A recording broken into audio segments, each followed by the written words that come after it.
Today, flip to rally mode for now. The DFA daily to the 8th of December 2021.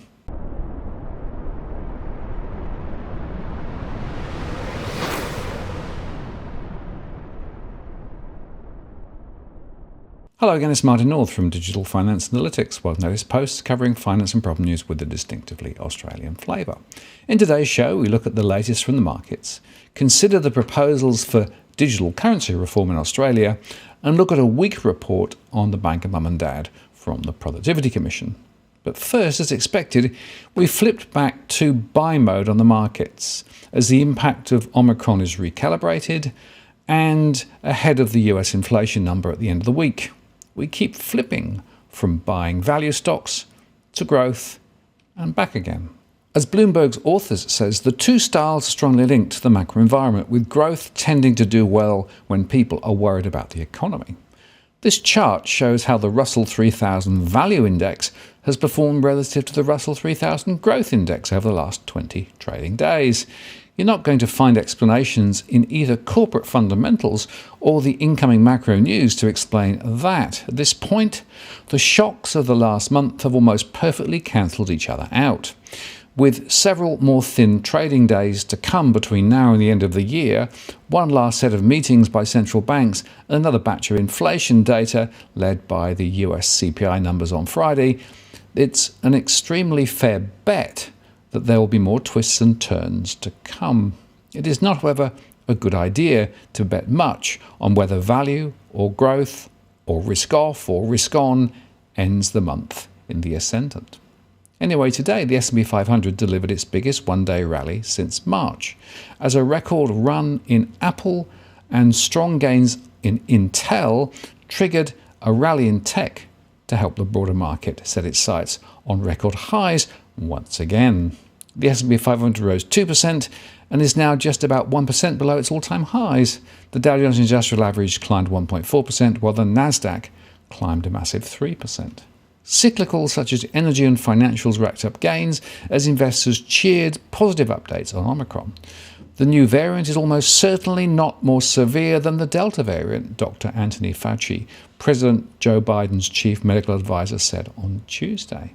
And in another development, GlaxoSmithKline said its monoclonal antibody treatments was effective against the heavily mutated Omicron variant. And Pfizer, meanwhile, was up 1% after data from South Africa indicated the company's vaccine provided partial protection against the Omicron variant.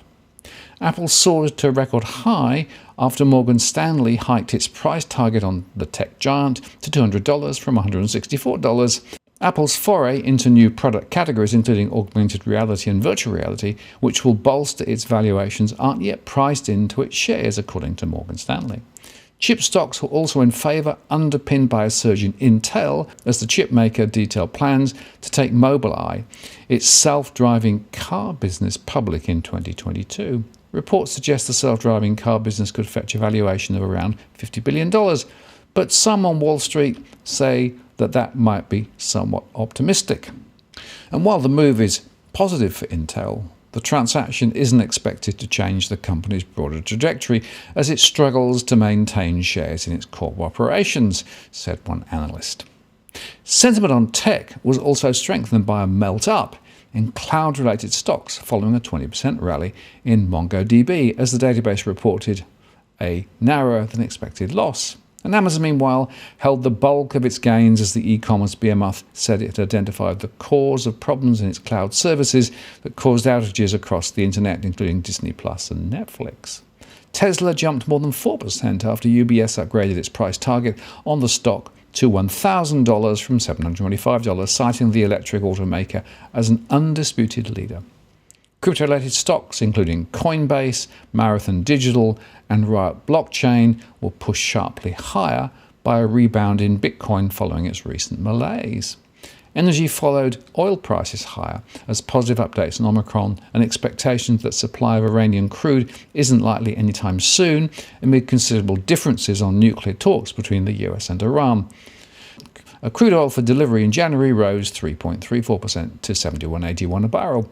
The price of oil has rallied off the $61.50 support level last Thursday, rising nearly 6%, and is testing its 200-day moving average. The rally in oil helped the 10-year Treasury index bounce off a support level of 1.37%, and it's closed higher. The 10-year yield was up 3.34% to 1.482%, while the 2-year was up 9.17% to 69.32. So the 2-10s Treasury spread still is flattening. The ratio was 1 at the end of November, but is now reading near 0.75. The flattening of the yield curve is often seen as a warning sign to investors that the economy could be slowing. And on the political front, Republican Senate Minority Leader Mitch McConnell reportedly said he reached a deal with Democratic Senate Majority Leader Chuck Schumer on the debt ceiling, paving a way for Democrats to raise the limit in a procedural vote. The Volatility Index was down 19.46% to 2189. This move likely reflects how investors are receiving the latest Omicron news and, of course, the other uncertainty that's out there. And if the VIX continues to go lower, it could be a sign that Santa could deliver this Christmas. We'll see. The recent spike in the VIX shows how scared investors are of COVID-19 impacts and the power of the Fed's words. And of course, next week the Fed meets again to discuss increasing the pace of the tapering, which could also increase uncertainty. With that said, the bounce also shows how investors are anxious to get back into the market and invest. Gold futures for February delivery was up 0.3% to 1,784, but still in its tight range.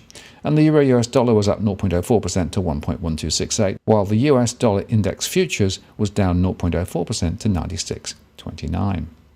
Now in Australia, the Treasury will consider forcing cryptocurrency exchanges to hold the assets of Australian investors onshore as part of a wave of new regulatory protection to come in next year.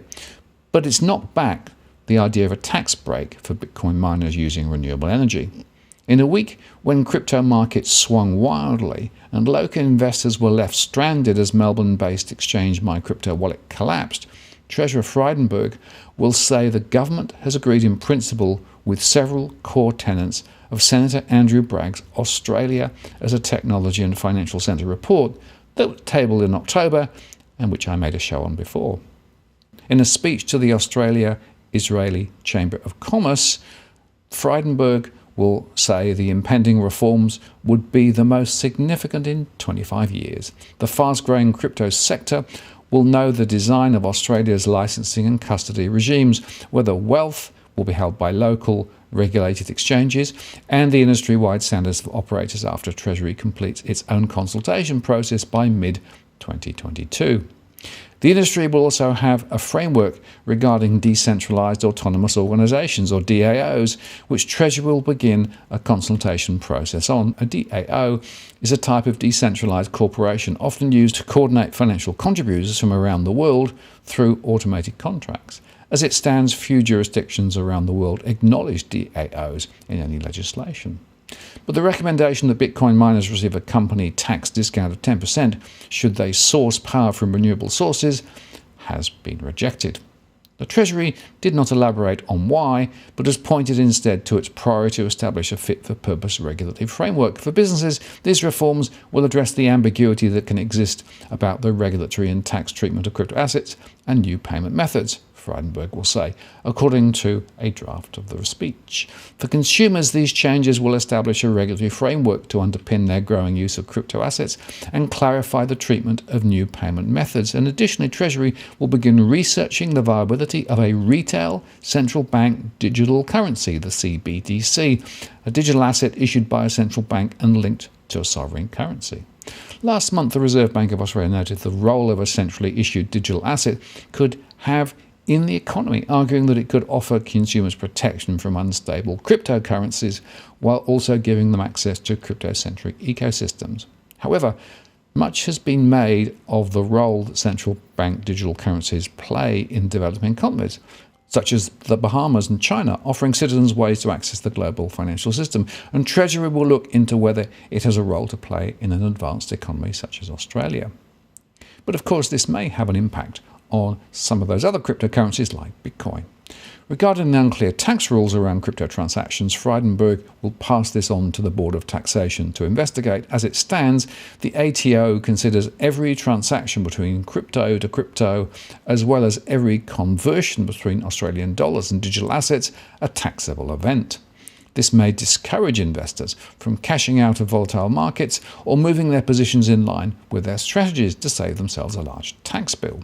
The ATO estimates that more than 819,000 taxpayers have transacted in digital assets since 2018, with a 63% jump between 2020 and 21 alone.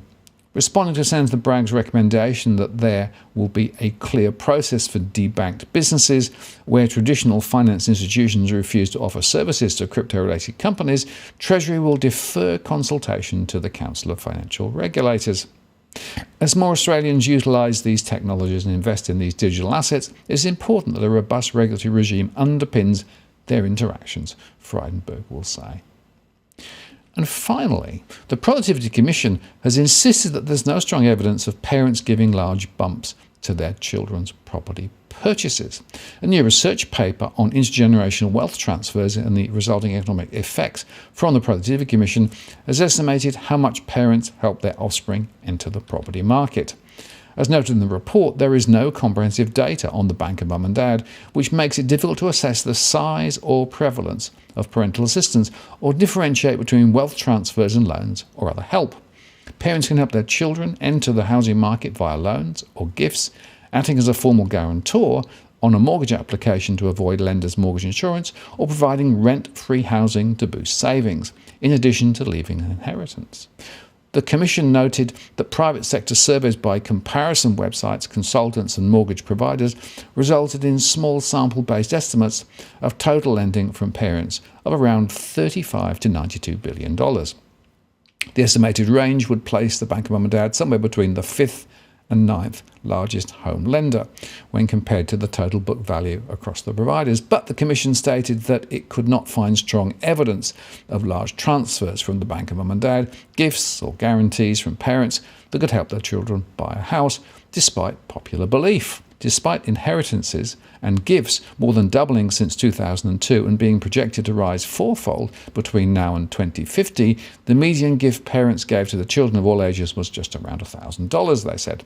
And in 2018 and 19, the total value of gifts from parents to children was around $12 billion, with the number of recipients increased from around 750,000 people in 2000 and 2001 to 1.5 million in 2018-19.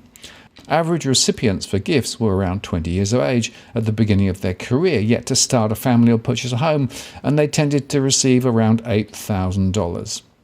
Information provided to the Commission by CBA and Westpac, which have around 50% of total mortgage market shares, showed home loans assisted by parental guarantees accounted for less than 5% of total settled loans per year at both banks. On an average, guarantees accounted for about 2.5% of total settled loans at CBA since 2017 and around 4.6% at Westpac since 2016.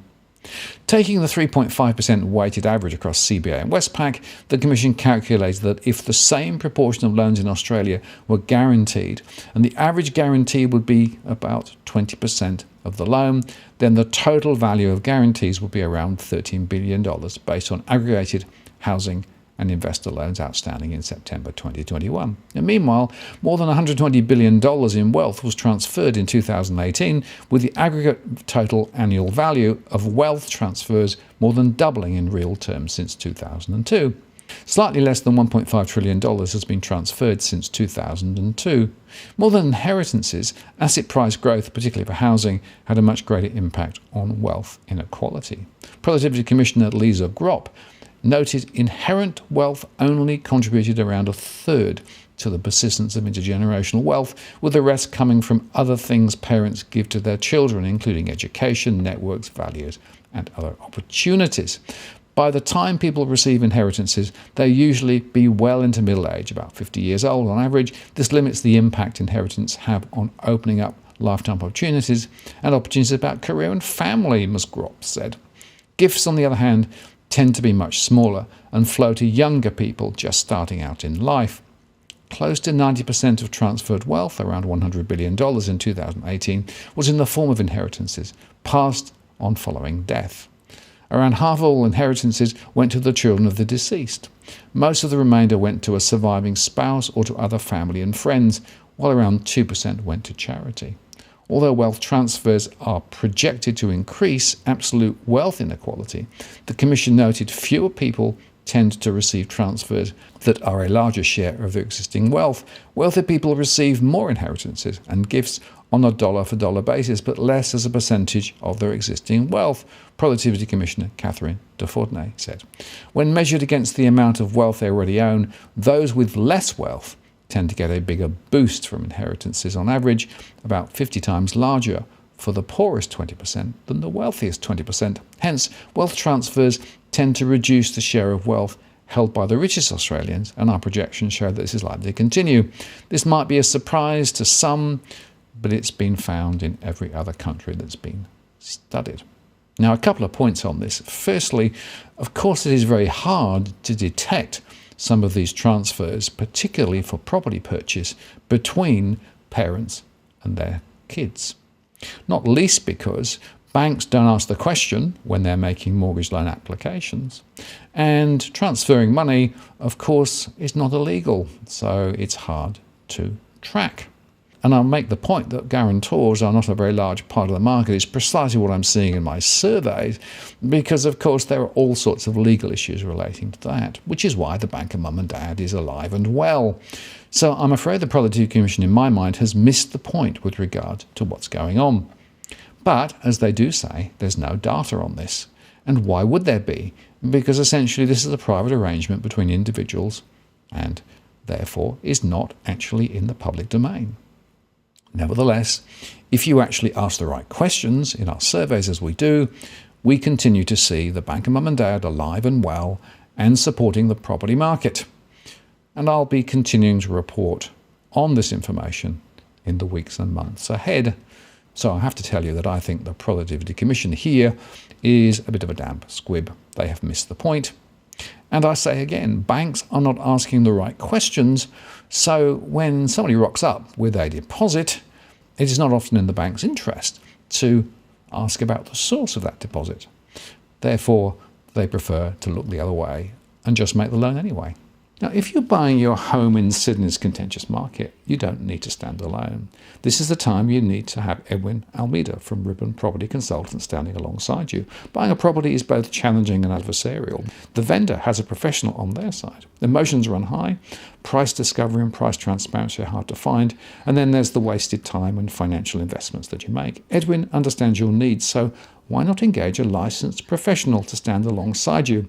With RPC, you know you have experience, knowledge, and master negotiators looking after your best interests. So shoot Ribbon an email at info@ribbonproperty.com.au, and if you use the promo code DFAWTW/Martin, you can get a 10% discount offer.